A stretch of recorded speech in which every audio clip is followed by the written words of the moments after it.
Graças a Deus que nos dá vitória por nosso Senhor e Salvador Jesus Cristo, nós estamos em mais uma transmissão ao vivo do culto da Igreja Carisma, localizada na cidade de Hamilton, na província de Ontário, no país do Canadá. E nós estamos na quarta mensagem expositiva do livro de Esdras, e o título dessa mensagem é Planejamento e Execução. Nós iremos meditar em alguns versículos selecionados, uma vez que o capítulo 8 é bastante extenso. Aí nós iremos tratar do capítulo como um todo, fazendo a leitura de alguns versículos. Capítulo 8 do livro de Esdras. Mas antes de nós adentrarmos no estudo e meditação da palavra de Deus, eu gostaria de te deixar ciente, em especial aos membros da Igreja Carisma, para que você faça uso dos elementos da ceia, que você possa pegar algo simbolizando o pão e algo simbolizando o vinho, para que no final desse culto nós possamos juntos celebrar a ceia do Senhor. Você pode dar uma pausa agora para que você possa pegar os elementos da ceia, ou você simplesmente pode preparar e pegar esses elementos enquanto você escuta o áudio e logo depois você volta a assistir à ministração da palavra de Deus. Portanto, Esdras, capítulo 8, título da mensagem, Planejamento e Execução. Nós iremos tratar de 4 pontos. Nós iremos tratar, portanto, de 4 pontos. O primeiro ponto é que a obra precisa de trabalhadores. O segundo ponto é que a obra precisa de jejum e oração. O terceiro ponto é a obra precisa de organização e consagração. E por fim, a obra precisa de sacrifício. Amém? Os primeiros versículos a serem lidos serão, portanto, Esdras capítulo 8, versículo 1 e versículo 15. Esdras 8, versículo 1 e versículo 15, que diz assim: Estes são os chefes de suas famílias e dos que com eles foram registrados, os quais saíram comigo da Babilônia durante o reinado do rei Artaxerxes. Eu os reuni junto ao canal que corre para a Ava e acampamos ali por 3 dias. Quando passei em revista o povo e os sacerdotes, não encontrei nenhum levita. Eu gostaria de chamar a sua atenção para o entendimento do que está acontecendo aqui. Eu gostaria de fazer um recorte bíblico para que você possa analisar comigo 2 momentos diferentes, 2 momentos distintos da vida da tribo de Levi, e a reação também diferente e distinta nesses 2 momentos.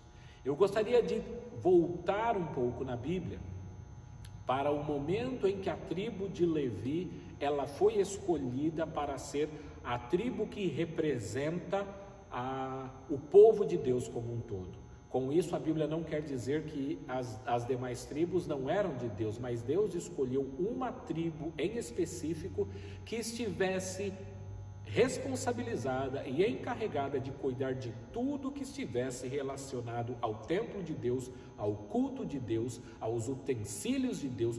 Todas as coisas relacionadas ao templo, ao culto, à adoração deveriam ser manuseadas, deveriam ser tratadas, deveriam ser responsabilizadas por essa tribo de Levi.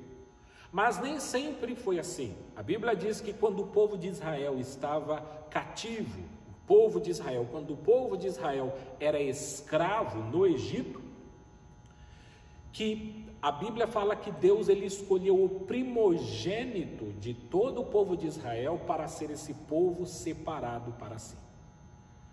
Mas quando esse povo saiu do cativeiro do Egito e estava a caminho da terra prometida, a Bíblia diz que Moisés estava no Monte Sinai falando com Deus, recebendo orientações divinas e também o decálogo, ou seja, as tábuas da lei com os 10 mandamentos. O povo começou a ficar impaciente, pensando que Moisés já não mais voltaria. E eles pediram a Arão e a outros líderes para que eles fundissem um bezerro de ouro para que eles pudessem adorar. E no momento em que eles cometem esse grande e grave pecado de idolatria, Deus, que estava falando com Moisés, ele avisa Moisés, ele conta a Moisés do grande e grave pecado que o povo está cometendo, e Moisés desce o monte para encontrar o povo. E no momento em que o povo está cometendo esse grave pecado, Moisés faz a seguinte pergunta ao povo: quem está do lado de Deus? Quem está do lado das coisas de Deus? Quem vai se posicionar ao lado de Deus? E a Bíblia diz então que a tribo de Levi toda se prontifica dizendo: nós estamos do lado de Deus, nós nos posicionamos ao lado de Deus, nós queremos estar do lado em que Deus está. E a partir daquele momento, Deus então ele toma para si a tribo de Levi para que ela seja responsabilizada por todas as coisas relacionadas ao culto de adoração, ao templo, aos utensílios. Tudo relacionado ao templo deveria ser cuidado, manuseado por alguém da tribo de Levi. E então a tribo de Levi ela passa a substituir os primogênitos que tinham sido escolhidos como um povo, uma classe separada de Deus. Então é importante você ver que a tribo de Levi ela se desponta, ela se destaca pela sua prontidão em fazer a obra de Deus. Ela se destaca por se voluntariar ao ouvir a voz de Moisés para defender a causa de Deus. Mas agora, no caso de Esdras, a tribo de Levi, não tem ninguém da tribo de Levi. Ele diz: quando passei em revista o povo e os sacerdotes, não encontrei nenhum levita. Veja que a tribo de Levi, quando eles entraram na terra prometida, ela não recebeu posse de terras, ela devia estar espalhada entre todas as outras demais tribos, para exatamente ser responsabilizada pelas coisas de Deus. Eles não deveriam ter outro trabalho, pois eles deveriam ser alimentados e cuidados pelas ofertas dadas por todos os seus irmãos. Eles deveriam então confiar de que Deus cuidaria da vida deles em todos os seus aspectos. Nós não temos uma explicação acerca do que aconteceu aqui, porque os levitas agora, que já não estavam mais na sua terra, não estavam mais espalhados entre os seus irmãos, já não tinham mais a responsabilidade do culto divino, é muito provável que eles foram assimilados, ou pelo menos a maioria deles foi assimilada na cultura babilônica, na cultura persa. E eles começaram a trabalhar, e eles começaram a desenvolver a sua vida naturalmente e esqueceram-se das coisas de Deus, de maneira que quando Esdras quer voltar com um grupo para a reconstrução do templo em Jerusalém, aquelas pessoas que, de acordo com a lei mosaica, ou seja, de acordo com a lei de Moisés, tinham a responsabilidade de cuidar de tudo relativo ao templo, ele não tinha uma única pessoa sequer. Ele tinha sacerdotes, sim, mas ele não tinha cuidadores do templo. E naturalmente, para alguém que quer reconstruir o templo, ele precisa de pessoas que, de acordo com a lei, são responsabilizadas e receberam a incumbência de cuidar das coisas de Deus. Então, nesse sentido, eu gostaria de extrair uma lição para mim e para você. Primeiro, nós já aprendemos e nós sabemos que todos nós somos sacerdotes e sacerdotisas de Deus. Essa doutrina cristã que foi redescoberta pelo protestantismo, que é o sacerdócio de todos os santos, de acordo com a palavra de Deus, não existe uma casta, uma categoria, uma classe, um grupo especial de pessoas que têm acesso a Deus. Todos nós somos chamados para sermos sacerdotes de Deus. Todos nós, isso mesmo, você aí que está assistindo isso, você tem acesso direto a Deus, se você confessar com os seus lábios que Ele é Senhor, se você de fato vir até Ele em fé, crendo que Ele é o Deus, o único Deus, Criador e Salvador de todo mundo. Portanto, quando nós fazemos isso, a Bíblia diz que nós temos acesso a Ele, nós nos tornamos aquilo que os sacerdotes eram no passado, as pessoas cuja responsabilidade era de religar as pessoas com Deus. Portanto, meu amado irmão, nós veremos agora como Esdras fez para trazer novamente levitas, para trazer cuidadores do templo para a sua obra. Nós vamos ler Esdras capítulo 8, dos versículos 16 ao 20, que diz assim: Por isso convoquei Eliezer, Ariel, Semaías, Eunatã, Jaribe, Natã, Zacarias e Mesulão, que eram líderes, e Joiaribe e Natã, que eram homens sábios, e eu os enviei a Ido, líder de Cassífia, e lhes falei o que deveriam dizer a Ido e aos parentes dele, os servidores do templo, em Cassífia, para que nos trouxessem servidores para o templo de nosso Deus. Como a bondosa mão de Deus estava sobre nós, eles nos trouxeram Serebias, homem capaz, dentre os descendentes de Mali, filho de Levi, neto de Israel, e os filhos e irmãos de Serebias, 18 homens, também Asabias, acompanhado de Jesaías, dentre os descendentes de Merari, e seus irmãos e filhos, 20 homens, e eles trouxeram ainda 220 dos servidores do templo, um grupo que Davi e os seus oficiais tinham formado para ajudar os levitas. Todos eles tinham os seus nomes registrados.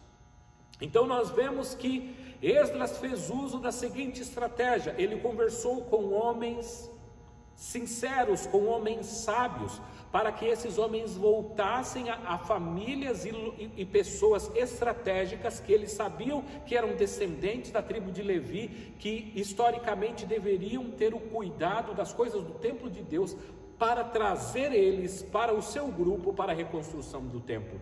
E a Bíblia diz que como a boa mão de Deus estava sobre eles, eles foram abençoados e eles agora passaram a contar com um grupo de levitas e de cuidadores.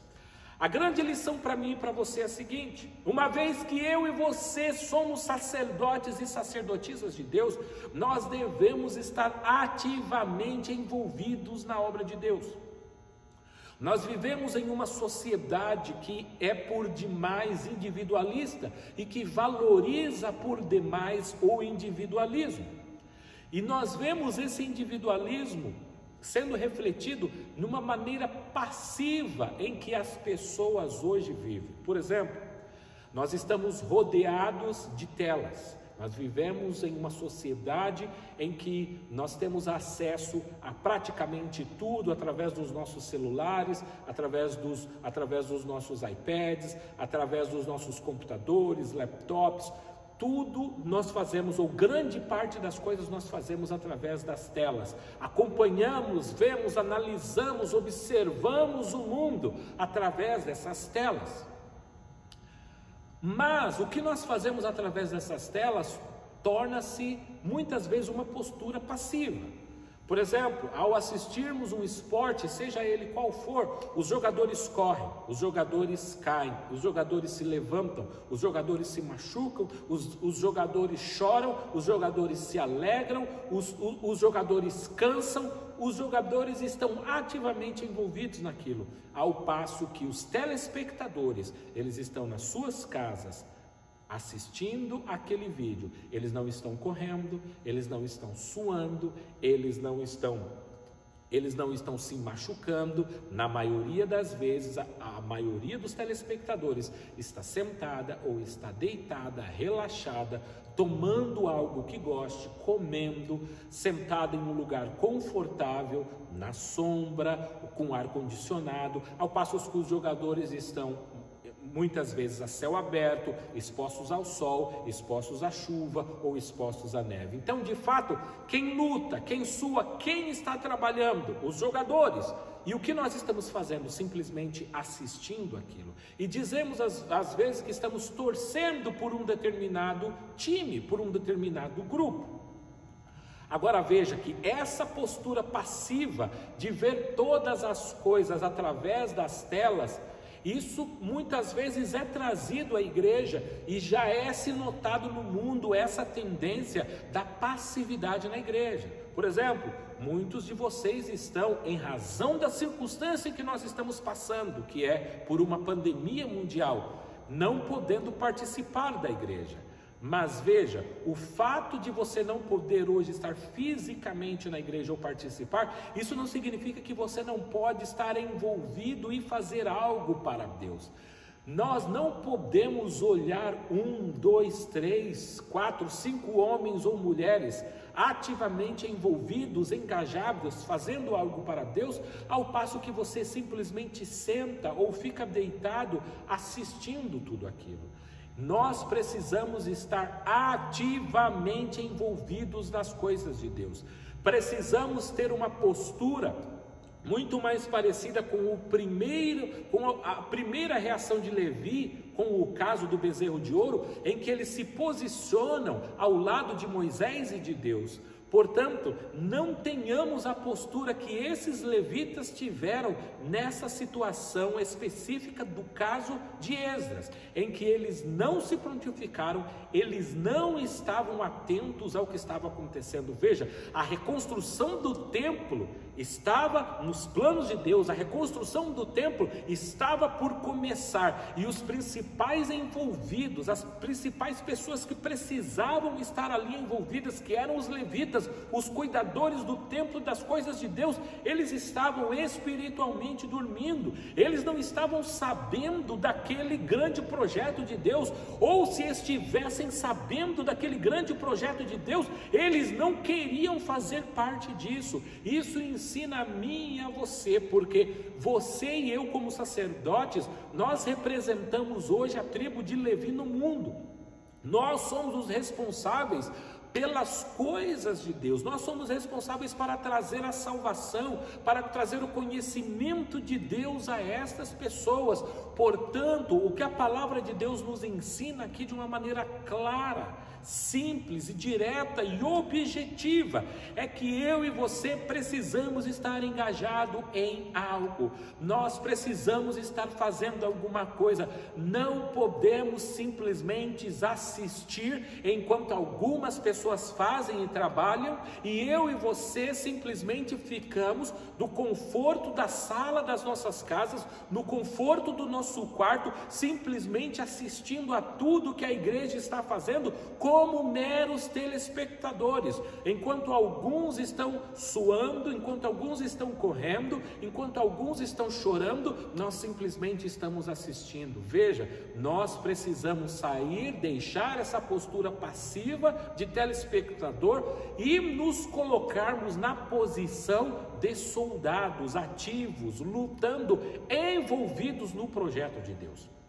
Você precisa estar envolvido nos projetos da sua igreja, você precisa estar envolvido nas coisas de Deus. Veja que a Bíblia diz que nós não somos chamados apenas para sermos ouvintes da palavra de Deus. E hoje, no nosso contexto, não somos chamados apenas para ouvir e ver com os nossos olhos, mas para participar e colocar em prática tudo aquilo que Deus quer realizar através das nossas vidas. Existem várias reconstruções espirituais do templo que nós somos chamados para fazer, e Deus está te chamando, Deus está te convocando através dessa mensagem para que você coloque a sua mão no arado, ou para que você que trabalhava e que não trabalha mais hoje, para que você volte a fazer aquilo que outrora você fazia, para a honra e glória do nosso Senhor e Salvador Jesus Cristo. E esses levitas, graças a Deus, eles atenderam ao pedido e agora eles estão a caminho de Jerusalém junto com esse grupo de Esdras para a reconstrução. Depois, então, a obra precisa de trabalhadores. A Bíblia diz que grande é a obra, o grande é a seara, mas são poucos os trabalhadores. Portanto, oremos para que o Senhor envie cada vez mais trabalhadores. Se envolva nas coisas de Deus. Ore, dê oferta, traga uma palavra de consolo, traga uma palavra de ajuda, Ajude a edificar o seu irmão, a sua irmã. Existem muitas coisas das quais você pode fazer para ajudar a obra de Deus. O segundo ponto, a obra precisa de jejum e oração. Nós vamos ler Esdras 8, dos versículos 21 ao 23 e depois versículo 31. Esse texto diz o seguinte: ali junto ao canal de Ahava, proclamei um jejum, a fim de que nos humilhássemos diante do nosso Deus e lhe pedíssemos uma viagem segura para nós e nossos filhos, com todos os nossos bens. Tive vergonha de pedir soldados e cavaleiros ao rei para nos protegerem dos inimigos na estrada, pois tínhamos dito ao rei: a mão bondosa de nosso Deus está sobre todos os que o buscam, mas o seu poder e a sua ira são contra todos os que o abandonam. Por isso jejuamos e suplicamos essa bênção ao nosso Deus, e ele nos atendeu. No 12º dia do primeiro mês nós partimos do canal de Ahava e fomos para Jerusalém. A mão do nosso Deus esteve sobre nós e ele nos protegeu do ataque de inimigos e assaltantes pelo caminho. Veja que depois que eles reuniram o grupo que eles precisavam para a reconstrução do templo de Jerusalém, eles vão fazer um jejum e vão fazer uma oração. Primeiro, eles vão fazer um jejum, e um jejum, ele é, meus amados irmãos, um exercício espiritual, uma atividade espiritual, na qual nós aprendemos a mortificar a nossa carne, a enfraquecer a nossa carne, a mostrar que é o Espírito que guia, e não que nós satisfazemos todos os desejos da nossa carne. Sabemos que a inclinação da nossa carne, por muitas vezes, é fazer o que é mal.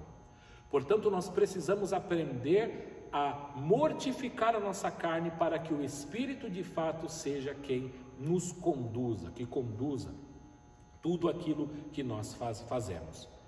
E em seguida, eles fizeram uma oração, o texto diz súplica, eles fizeram uma súplica a Deus para que eles tivessem uma viagem segura. Essa viagem que eles estão retornando com vários objetos do templo, eles estão retornando com presentes, com ouro, com prata, eles estão retornando com valores, com bens, e naturalmente naquela época, eles estavam expostos a ladrões, a salteadores, e eles precisavam da proteção de Deus. Mas é muito interessante que o texto diz o seguinte: tive vergonha de pedir soldados e cavaleiros ao rei para nos protegerem dos inimigos na estrada, pois tínhamos dito ao rei. Eles disseram o seguinte: a mão bondosa de nosso Deus está sobre todos os que o buscam, mas o seu poder e a sua ira são contra todos os que os abandonam. Então veja que ele não pediu uma guarda, ele não pediu soldados para os acompanharem. E com isso eu não estou aqui querendo dizer que pedir soldados, pedir a proteção de segurança, seja ele qual for, que é algo errado ou antibíblico.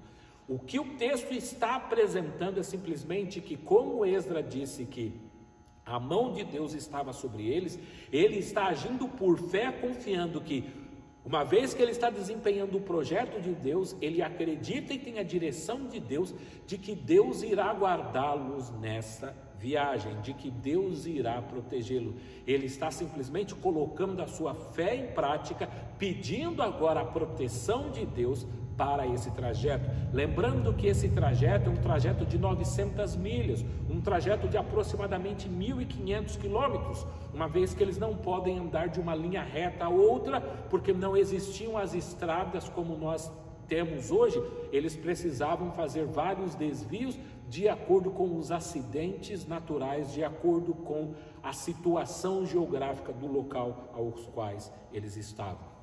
Eu gostaria de deixar ainda mais uma ressalva.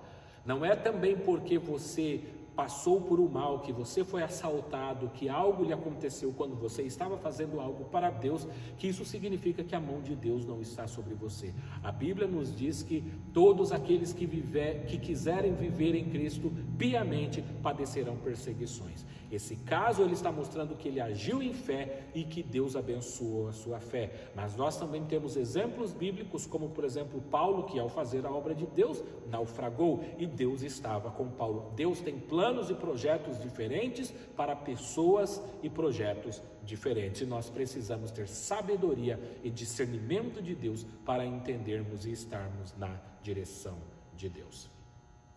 Agora eu gostaria de extrair ainda uma outra lição bíblica, antes de começarem a jornada de fato. Eles já tinham saído de suas casas, eles tinham ido até um rio, um ribeiro, e eles ficaram ali por 3 dias. Eles mandaram que homens pegassem cuidadores do templo, levitas, e trouxeram para ali. Agora que o grupo está fechado, que o grupo está completo, eles vão fazer então um jejum e depois do jejum uma oração. Que eu e você não nos esqueçamos dessa verdade espiritual. Que eu e você nos lembremos de apresentar a Deus em tudo aquilo que fazemos. Vamos sair de casa, para onde quer que formos, vamos trabalhar todos os dias. Não se esqueça de orar antes da sua viagem. Não esqueça de apresentar a sua vida, da sua família, da sua igreja, dos seus amigos diante de Deus, pedindo a Deus a direção, a segurança, a proteção física, não apenas no caminho, no trajeto da sua casa, a sua escola, a sua faculdade, ou aonde quer que você estiver indo, mas pedindo a direção de Deus em tudo que você fizer, para que você não peque, para que o seu coração tenha cada vez mais amor, para que você possa trazer a luz de Deus em tudo que você estiver fazendo naquele dia. Comece o seu dia, comece o seu trabalho, comece, seja lá o que for que você for começar, apresentando a Deus em oração, pedindo que Deus te guie em tudo quanto o que você for fazer. 3. A obra precisa de organização e consagração. Nós vamos ler agora Esdras capítulo 8, versículos 24 e 25 e depois o versículo 28, que diz assim: Depois separei 12 dos principais sacerdotes, a saber Serebias, Asabias, e com eles 10 dos seus irmãos, e pesei diante deles a oferta de prata e de ouro e os utensílios que o rei, seus conselheiros, seus oficiais e todo o Israel ali presente tinham doado para a casa de nosso Deus. E eu lhes disse: tanto vocês quanto esses utensílios estão consagrados ao Senhor. A prata e o ouro são uma oferta voluntária ao Senhor, Deus dos seus antepassados. Ele disse o seguinte: separei 12 dos principais sacerdotes. É importante que eu e você nos lembremos que esses remanescentes que estão retornando da Babilônia para Jerusalém, eles fazem parte de um grupo que é conhecido coletivamente como judeus, mas eles representam apenas 2 das 12 tribos, ou seja, o povo de Deus que começou com 12 tribos, 10 haviam pecado e havia separado de Israel, e Deus os havia punido, levando-os à escravidão. E agora, esse grupo aqui chamado de judeus, eles representam apenas a tribo de Judá e a tribo de Benjamim, tribo de Judá e a tribo de Benjamim. Mas quando eles estão fazendo a obra, eles escolhem 12 sacerdotes para representar as 12 tribos de Israel. Isso nos ensina, meus amados irmãos, que nós devemos orar não apenas pelo nosso grupo, pelas nossas famílias, mas nós devemos ter uma preocupação coletiva com as coisas de Deus. Que nós oremos por todo o corpo de Deus, que possamos apresentar preces, orações e súplicas por todo o corpo místico de Deus. Ao orar, não ore apenas por você e pelo seu grupo. Ore por todo o povo de Deus, na sua igreja local. Procure orar por todas as pessoas.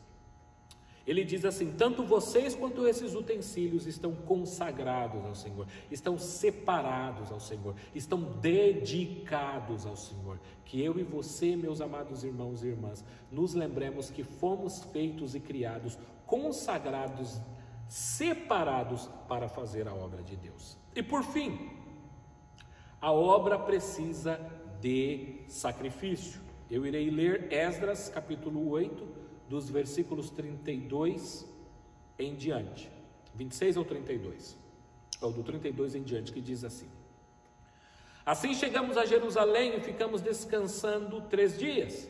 No 4º dia, no templo do nosso Deus, pesamos a prata, o ouro e os utensílios sagrados e os demos a Meremote, filho do sacerdote Urias.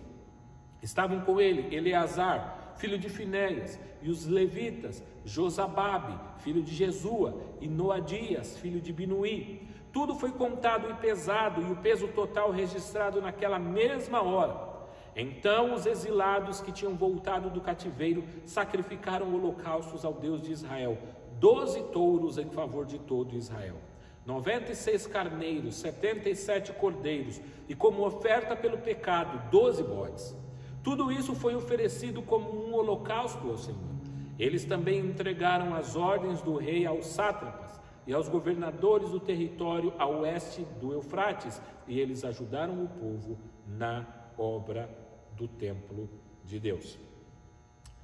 Meus amados irmãos, vejam que depois de toda a preparação, depois de Esdras ter escolhido, chamado um grupo, depois dele chamar esse grupo, ele naturalmente, ou seja, os trabalhadores, ele faz um jejum e oração. Depois de jejum e oração, ele se organiza e se consagra e se santifica. E depois de se consagrar e se santificarem, eles então vão apresentar o culto de louvor a Deus. E isso serve como lição para mim e para você. Nós devemos, portanto, estar cercado das pessoas que irão fazer a obra conosco. Depois que eu e você estivermos com essas pessoas que irão trabalhar conosco, nós devemos jejuar e orar, pedindo a oração, a direção de Deus em tudo aquilo que estivermos fazendo. Depois nós devemos nos consagrar, nos dedicar a Deus, e por fim nós devemos, portanto, realizar a obra para a qual Deus nos chamou. E é importante mais uma vez que eles fizeram, aqui nós temos 12 touros em favor de todo Israel. Nós vimos no ponto anterior que, embora eles fossem representantes de 2 tribos apenas, eles estão orando por todo Israel. Que eu e você possamos aprender essa lição, que a nossa oração deve ser por todo o povo de Deus. Devemos pensar coletivamente. Jesus, na sua oração, que foi registrada em João capítulo 17, ele ora ao Pai dizendo: eu oro para que o meu povo seja um, assim como eu sou um com o meu Pai. E nós vamos ser um quando eu e você passarmos também, não a orarmos e a nos preocuparmos apenas com os nossos problemas, com as nossas dificuldades, mas com os problemas, as dificuldades dos nossos irmãos e irmãs em Cristo. Nós vemos, por exemplo, que Jó orava e intercedia não apenas por ele, mas pelos seus filhos. Moisés orava e intercedia por todo o povo. Daniel fez a mesma coisa, Neemias fez a mesma coisa, e essa lição está aí para que eu e você possamos fazer o mesmo. Recapitulando, Deus te chamou como um sacerdote, como uma sacerdotisa, como um levita hoje, representando o povo de Deus. Levita em um sentido figurado, no sentido de que você representa essa classe que deve trazer a presença de Deus a todas as demais pessoas. E Deus, Ele chamou a mim e a você para trabalharmos ativamente na obra de Deus. E quando estivermos trabalhando, vamos fazer tudo isso com jejum e oração. Depois de jejuarmos, depois de orarmos, vamos nos organizar, nos consagrarmos, nos dedicarmos, e depois de nos dedicarmos, vamos fazer aquilo para o qual o Senhor nos chamou. Graças a Deus.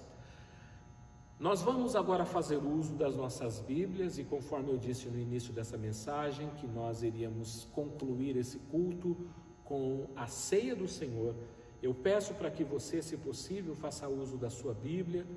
Nós vamos ler a passagem que comumente lemos, que se encontra na primeira carta que o apóstolo Paulo escreveu aos Coríntios, capítulo 11, e nós iremos fazer a leitura a partir do versículo 23, que diz assim: Porque eu recebi do Senhor o que também lhes entreguei, que o Senhor Jesus, na noite em que foi traído, tomou o pão, e tendo dado graças, partiu-o e disse: Esse é o meu corpo, que é dado em favor de vós.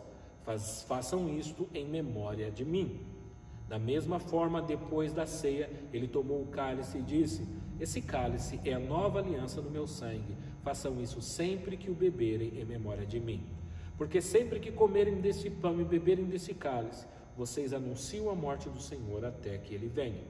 Portanto, todo aquele que comer o pão ou beber o cálice do Senhor indignamente será culpado de pecar contra o corpo e o sangue do Senhor.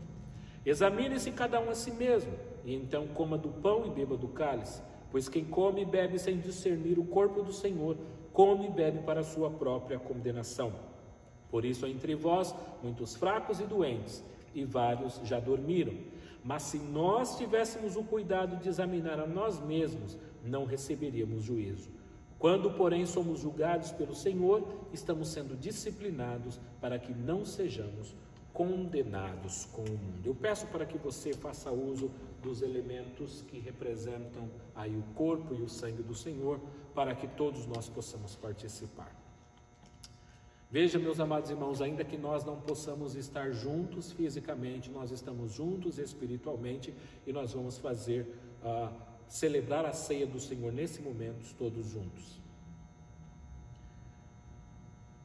E o Senhor Jesus, na noite em que foi traído, ele, tendo dado graças, tomou o pão, partiu e disse: este é o meu corpo que é partido por vós, fazei isto em memória de mim. Este é o meu corpo que é partido por vós, fazei isto em memória de mim. Todos vocês podem participar da ceia do Senhor nesse momento.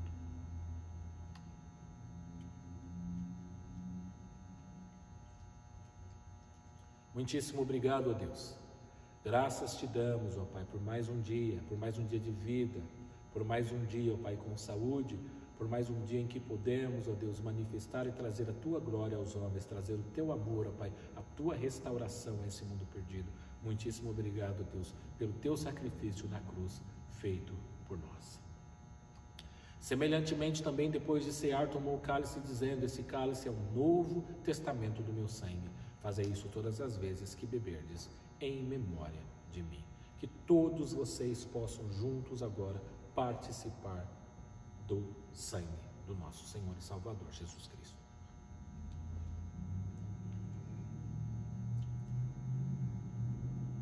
Graças a Deus, ó Pai, muitíssimo obrigado, ó Deus. Graças te damos, ó Pai, te louvamos e te bendizemos, ó Deus, por mais esse culto abençoado. Deus maravilhoso, nós oramos, ó Deus, pedimos a tua bênção, a tua graça sobre essas famílias que estão assistindo, ó Pai, a essa transmissão. Quer hoje, nesse domingo, nesse primeiro domingo de maio, quer em um dia posterior, ó Pai, meses, anos depois, que o Senhor continue abençoando, ó Pai, a sua família, essas pessoas, onde quer que elas estiverem. Deus, pedimos para que o Senhor nos dê um dia abençoado, uma semana abençoada, e oramos, ó Deus, para que o Senhor traga uma solução, ó Deus, para essa pandemia que está no mundo, para que todos nós possamos, ó Pai, bendizer e louvar o teu nome, ó Pai, juntamente, pertos um dos outros, ó Pai, como sempre fizemos. Rogamos e pedimos todas essas bênçãos, ó Pai, em nome de Jesus, que vive e reina para todos sempre. Amém. Tenha uma excelente semana, que Deus abençoe a todos, em nome de Jesus.